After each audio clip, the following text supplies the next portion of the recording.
Think the 2025 Dacia Bigster is the perfect budget SUV? What if I told you, it hides problems most people never talk about? Welcome back to Supercar.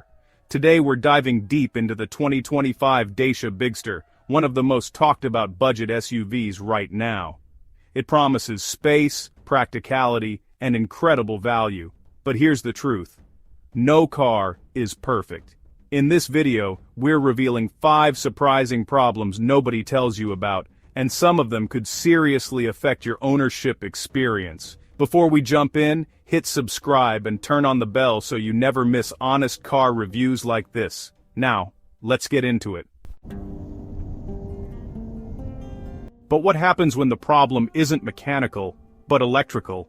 This is where things get more concerning. Some Bigster owners have reported random electrical issues that can be both frustrating and unpredictable. We're talking about warning lights appearing out of nowhere, sensors acting inconsistently, and in rare cases, even temporary electrical failure. Imagine driving, and suddenly the dashboard lights up with warnings you don't fully understand. Even more worrying, a few owners reported the car briefly losing power while driving, followed by a total electronic failure message. Now, these cases are not extremely common, but they are real. And the cause. In many situations, it's linked to wiring issues or software glitches. There have also been smaller annoyances. Blind spot monitoring sometimes gives false alerts. Infotainment systems can lag or disconnect from smartphones. Bluetooth and connectivity can drop unexpectedly.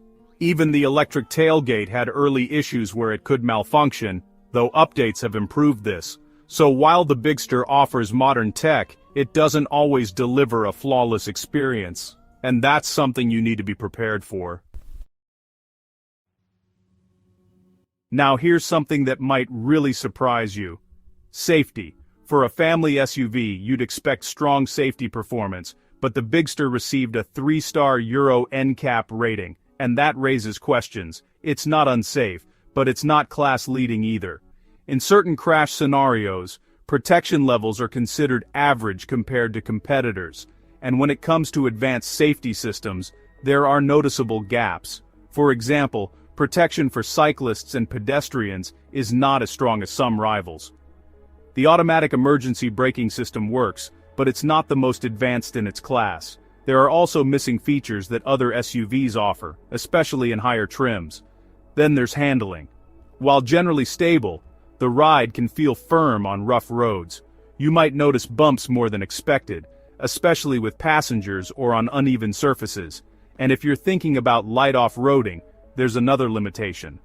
The lack of a proper hill descent control system means steep downhill driving isn't as controlled as in some competitors. So while the Bigster is capable, it's not built to be the safest or most refined SUV in its segment.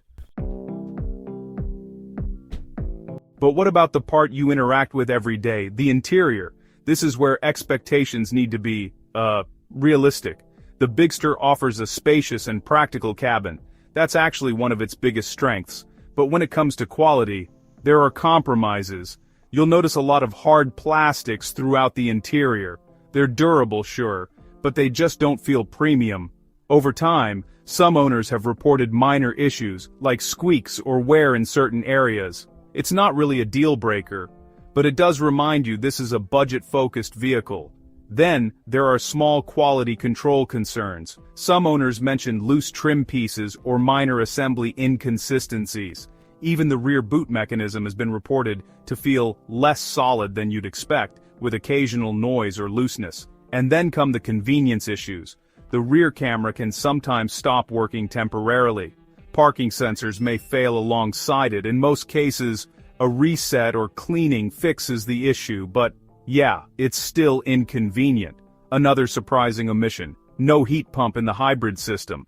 This means in cold weather, the engine may need to run more often just to heat the cabin, affecting efficiency. Even the handbrake placement has been criticized. It's positioned in a way that feels awkward, especially for taller drivers. And small details like limited key fob range can become annoying over time. None of these are major problems individually, but together, they really shape the overall experience. So here's the big question. Do these problems ruin the Bigster? Not exactly, because here's the other side of the story. Despite these issues, the Bigster still delivers where it matters most. It offers incredible space, strong practicality, and a price that undercuts most competitors. Fuel economy is still good, especially in hybrid versions, and honestly, many owners are actually happy with their cars, using them daily without major problems. This is not a luxury SUV. It's built to be functional, affordable, and reliable for everyday life. And in many ways, it succeeds.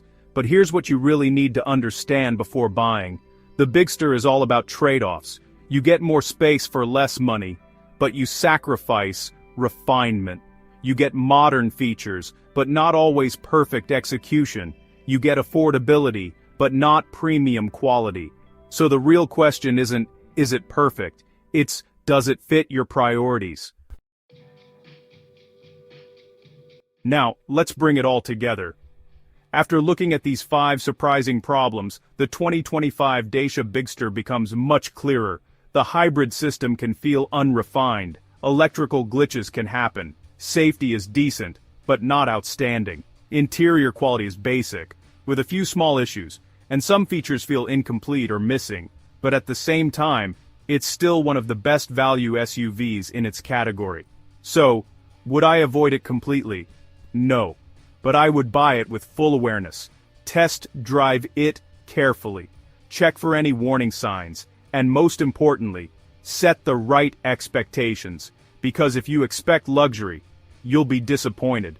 But if you expect value, you might actually be impressed. Now I want to hear from you. Would these problems stop you from buying the Dacia Bigster, or do you think the value still makes it worth it? Let me know in the comments. And don't forget to subscribe to Supercar for more honest reviews, hidden problems, and real-world car insights. See you in the next video.